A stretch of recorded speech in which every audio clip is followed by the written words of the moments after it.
জাতি ৫৩ বছর স্বাধীনতার আসল স্বাদ পেয়েছে। দেশ এখন সামনে যাবে নাকি পিছিয়ে পড়বে তা নির্ধারণ হবে চলতি বছর।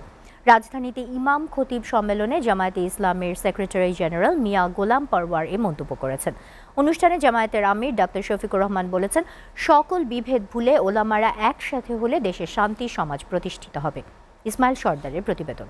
কোটি কোটি মানুষের ভালোবাসায় ফ্রিজ, টিভি এবং এসিতে দেশের ১ নম্বর ব্র্যান্ড ওয়ালটন। রাজধানীর রমনা ইঞ্জিনিয়ার্স ইনস্টিটিউশনে বিভিন্ন জেলা থেকে আসা ইমাম ও খতিবদের নিয়ে প্রতিনিধি সম্মেলনের আয়োজন করে বাংলাদেশ মসজিদ মিশন।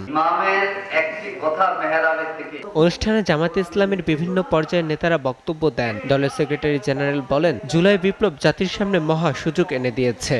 জাতীয় জীবনে, সমাজ জীবনে, রাজনৈতিক জীবনে, রাজনীতিতে, নির্বাচনে বাংলাদেশকে একটা নতুন বাংলাদেশ গড়ার স্বপ্নের দিকে জাতি যে তাকিয়ে আছে, সেই স্বপ্নের দিকে নিয়ে যাওয়া যাবে কি যাবে না, নাকি নতুন কোন নৈরাজ্য অরাজকতা আমাদেরকে আবার পিছিয়ে দেবে, সেই ফয়সালার বছর হচ্ছে এই ২০২৫ সাল। সম্মেলনের প্রধান অতিথি ছিলেন জামায়াতে ইসলামের আমির ডাক্তার শফিকুর রহমান। আলেম সমাজকে বিভক্ত করার জন্য নানান ষড়যন্ত্র হচ্ছে, কিন্তু দেশের স্বার্থে তাদেরকে ঐক্যবদ্ধ থাকতে হবে। সমস্ত ওলামায়ে কেরাম, ওয়াল্লাহি আমার কাছে কোনো কওমি নাই ভাই, আমার কাছে কোনো আলিয়াও নাই, আমার কাছে ওলামায়ে কেরাম, আলহামদুলিল্লাহ ওলামায়ে কেরাম তারা যদি এক হয়ে যান, ইনশাআল্লাহ বাংলাদেশ জান্নাতের বাগানে পরিণত হবে ইনশাআল্লাহ। আল্লাহ আপনাদের উসিলায় বাংলাদেশের চেহারাটা পরিবর্তন করবে।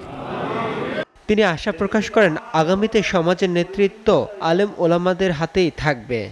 আপনারা হবেন আমাদের অগ্রগণ্য, আপনারা যেমন মেম্বরে ইমামতি করবেন, ইনশাআল্লাহ অদূর ভবিষ্যতে আপনারা সমাজেও ইমামতি করবেন ইনশাআল্লাহ। ইসমাইল সর্দার, এসটিভি, ঢাকা।